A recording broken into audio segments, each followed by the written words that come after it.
మంత్రి గారు, నేను కూడా ఈ కేటగిరీకి సంబంధించినటువంటి వ్యక్తిగా కొన్ని విషయాలు చెప్పాలనుకుంటా ఉన్నాను. సుప్రీంకోర్టు చాలా దీర్ఘకాలిక పోరాటం తర్వాత సుప్రీంకోర్టు ఆర్డరు తర్వాత ఏకసభ్య కమిషను వేయడం జరిగింది. దానికి అనుగుణంగా ఈ బిల్లుని తయారు చేయడం మేమందరం కూడా స్వాగతిస్తా ఉన్నాం. ఎందుకంటే సమాజంలో ఉన్నటువంటి వ్యత్యాసాన్ని సరిచేయాలనేటువంటి ఆలోచన ఏదైతే ఉందో అందరూ కూడా సమానంగా ఉండాలి. కొంత వ్యత్యాసం ఉండి కొంతమంది వెనుకబడతనం, కొంతమంది బెనిఫిట్స్ ఎక్కువ పొందడం అనేది కరెక్ట్ కాదు. కానీ దీన్ని చేసే విధానంలో కొన్ని నా సూచనలు ఏంటంటే, వెనుకబడితనం ఎందుకు వచ్చింది, ఆ మేజర్గా ఉన్నటువంటి మాలమాదిగల మధ్య ఇంత వ్యత్యాసం రావడానికి కారణం నా ఉద్దేశం చదువు, ఎడ్యుకేషను ఒక వర్గానికి అందటం, ఒక వర్గానికి అందకపోవటం అనేది నా ప్రధానమైనటువంటి ఆలోచన.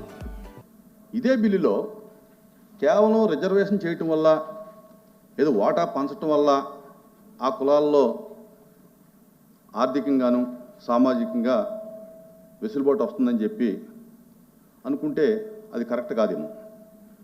సామాజికంగా ముందుకెళ్ళాలంటే, ఆర్థికంగా ముందుకెళ్ళాలంటే సమాజంలో అందరితో పాటు ఆ వర్గాలు కూడా సమానం చేయాలనేటువంటి ఉద్దేశం ఉంటే కనుక వారికి సౌకర్యాలు అందుబాటులోకి రావాలి.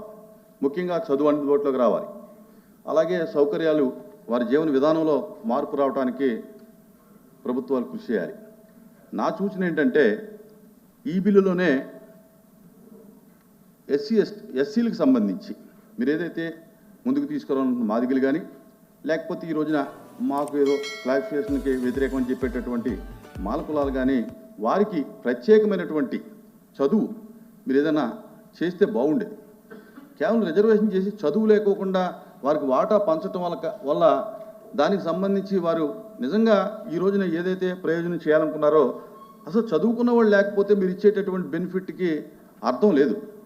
కనుక ఖచ్చితంగా ఆ మాలమాదిగల పేటల్లో లేకపోతే మిగిలినటువంటి 59 కులాలు ఏవైతే ఉన్నాయో ఆ కులాలకి చదువు చెప్పించండి, ప్రత్యేకమైనటువంటి వెసులుబాటు కల్పించండి.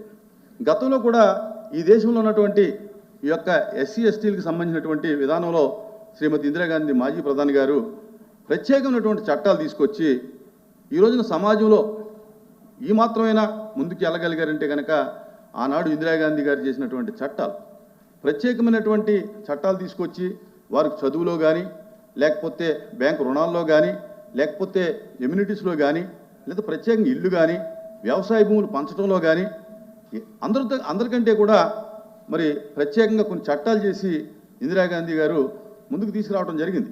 ఈ రోజున మేమందరం కూడా సమాజంలో సమానంగా ఎంతో కొంత రాగలిగామంటే కనుక ఆ చట్టాలు ఉపయోగపడి, ఆ యొక్క ప్రభుత్వ కార్యక్రమాలు ఉపయోగపడి, అలాగే ఈ రోజున ఈ చట్టం చేయటానికి ఎవరికి అభ్యంతరం లేదు, ఖచ్చితంగా చెయ్యాలి.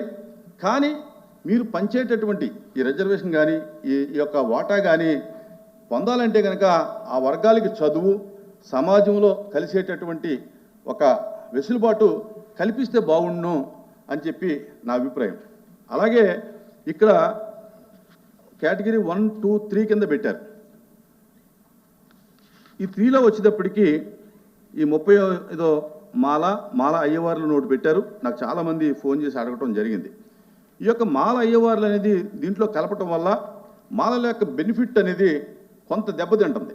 ఇక్కడ కేటగిరీ 2లో వచ్చేటప్పటికి మాదిగ అనేది సింగిల్గా ఉంది. వారికి వచ్చేటటువంటి 6.5 వాటా వారు పొందుతారు. ఇక్కడికి వచ్చేటప్పటికి 7.5 ఏదైతే 29 కులాలు పంచుకోవాలో దానిలో మాలలకి ఇక్కడ కాంపిటీషన్ పెట్టడం జరిగింది. దానివల్ల ఫ్యూచర్లో ఇవాళ మీరు చెప్పొచ్చు వాళ్ళు ఎంతోమంది ఉండరు, మాల అయ్యవార్లు తక్కువ జనాభా ఉన్నారని చెప్పొచ్చు. జనాభా పెరగాలని చెప్పి మన ముఖ్యమంత్రి గారే చెప్తా ఉన్నారు. దానికి అనుగుణంగా జనాభా పెరిగితే గనక రేపొద్దున ఖచ్చితంగా ఇది కాంపిటీషన్ అవుతుంది, పూర్తిగా మాలలకు అన్యాయం జరిగేటటువంటి అవకాశం ఉంది. కనుక అదేదైనా అవకాశం ఉంటే కనుక దాన్ని సపరేట్ చేసి మాలను ప్రత్యేకంగా మాదిగలు ఏ రకంగా అయితే పెట్టడం జరిగిందో అదే రకంగా ఈ బిల్లులో మాలను కూడా ప్రత్యేకంగా పెడితే బాగుంటుందని చెప్పి తెలియజేసుకుంటా ఉన్నాం.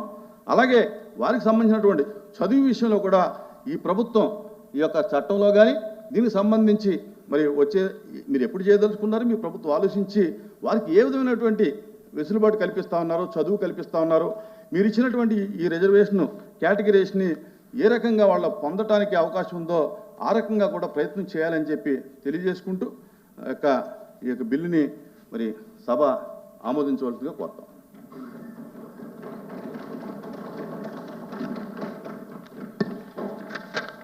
Honorable Chairman, sir, I request you to permit me to move that the Andhra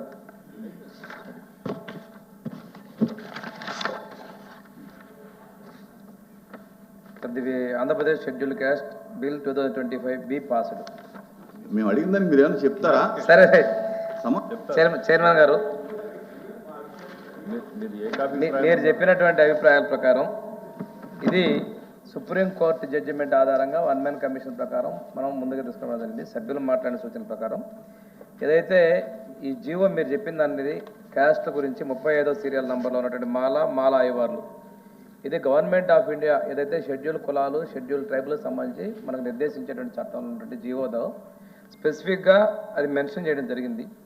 ఈరోజు వన్ మ్యాన్ కమిషన్ కొత్తగా దీన్ని చేర్చింది కాబట్టి రెండవది మీరు చేసినటువంటి సూచనలు ఈరోజు బిల్ పాస్ అయిన తర్వాత భవిష్యత్తులో ఎవరి నుంచైనా సభ్యుల నుంచి కానీ సమాజం నుంచి వచ్చేటువంటి సూచనని పరిగణలోకి తీసుకొని పరిశీలన చేసి మనం చట్టంలో ఎప్పటికైనా కానీ సంబంధించి న్యాయపరంగా మార్పులు చేర్పులు మన చట్టం సభలో చేసుకునేటువంటి వెసులుబాటు ఉంటుంది. వీటన్నింటి పరిగణలోకి తీసుకుంటాం. రెండోది మీరు ఆందోళన చెప్పినట్టుగా ఒక group of people group 1 group 2 group సిలో ఉన్నటువంటి పీపుల్ కంబైన్డ్గా ఎవరైతే ఆ గ్రూప్లో మేడం మనకి వస్తుంది కదా 35 మీరు చెప్పిన దాని ప్రకారం గ్రూప్ 1లో 12 ఉపకులాలు, గ్రూప్ 2లో 18 ఉపకులాలు, గ్రూప్ 3లో 29 ఉపకులాలు ఉన్నాయి.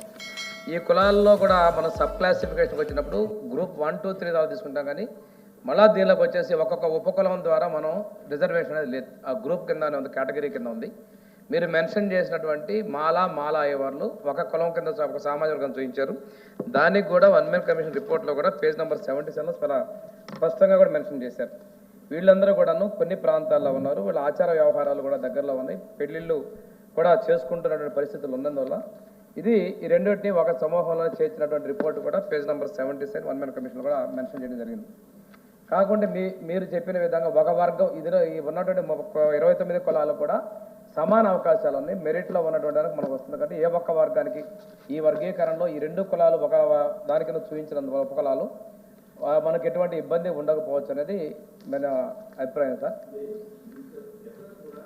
మేము అదే మాల సామాజిక వర్గానికి చెందిన వ్యక్తిగా మాల అయ్యవార్లు అనేది ఈస్ట్ వెస్ట్ ఎక్కడా కూడా నా వరకు ఈ బిల్లు చూసే వరకు కూడా నాకు ఆ కులం మన ప్రాంతంలో ఉందనేది నా నోటీసులో లేదు. అటువంటి కులాన్ని తీసుకొచ్చి దీనికి కాంపిటీషన్ పెట్టడం వల్ల ఎక్కడెక్కడో ఉన్నటువంటి జనం వచ్చి ఇక్కడ కాంపిటీషన్గా తయారయ్యేటటువంటి అవకాశం ఉంది. మీరు చెప్తా ఉన్నారు ఏకసభ్య కమిషన్ అని. ఏకసభ్య కమిషన్ యాజిటీజ్గా మనం అమలు చేయాలనేది ఏమీ లేదు. మన వెసులుబాటును బట్టి మన ప్రభుత్వ ఆలోచనను బట్టి దాంట్లో చేర్పులు మార్పులు చేసుకుంటాం. మనకు కావాల్సిన ఏకసభ్య కమిషను వాస్తవ పరిస్థితులు తెలియజేయడానికి ప్రభుత్వానికి ఇన్ఫర్మేషన్ పట్టుకురావడానికే తప్ప కమిషన్ రిపోర్ట్ ఎప్పుడు కూడా పూర్తిగా అమలు చేయాలనేది ఏమీ లేదు. కనుక అది ఆలోచించమని చెప్పి ఇది చాలా మేజర్ మిస్టేక్ అవుతుంది. రాబోయే కాలంలో మనం సరి చేయలేనటువంటి ఇప్పటికే రవీంద్రబాబు చెప్పినట్టుగా 2 వర్గాలు కూడా కొన్ని సందర్భాల్లో కొట్లాట్లో మాట్లాడుకునే స్థితి లేదు, రకరకాలు లేదు. ఏదేమైనప్పుడు కొంత జరిగేటప్పుడు డివిజన్ జరిగేటప్పుడు బాధ అనేది ఉంటుంది కొంతమందికి. దానికంటే కూడా ఇంకొక విషయం ఏంటంటే ఇది నా దగ్గర ఉందండి. ఇంకో విషయం ఏంటంటే దయచేసి ఏ రాజకీయ పార్టీ కూడా ఈ యొక్క కేటగిరీస్ని రాజకీయాలకు వాడుకోవద్దని చెప్పి దయచేసి మనం చేసుకుంటా ఉన్నాం. పూర్వం ఎలాగైతే అన్నదమ్ముల్లాగా జీవించారో ఆ రకంగా జీవించడానికి అన్ని రాజకీయ పార్టీలు కూడా సహకరించాలని చెప్పి కూడా ఈ సభ ద్వారా నేను అన్ని రాజకీయ పార్టీలు కూడా విజ్ఞప్తి చేస్తా ఉన్నాను. అధ్యక్ష మీ సూచనలు కూడా పరిశీలిస్తాను. అధ్యక్ష ఇంతకు ముందే నేను చెప్పాను, ఈరోజు బిల్ పాస్ అయిన తర్వాత భవిష్యత్తులో సమాజం నుంచి వచ్చేటువంటి సూచనలు కానీ క్యాస్ట్ నుంచి సూచనలు అన్నిటి కూడా పరిగణలోకి తీసుకొని సందర్భంగా మనం ముందుకు వెళ్తామని చెప్పేసి మీకు తెలియజేస్తాను. అధ్యక్ష మాట్లాడండి.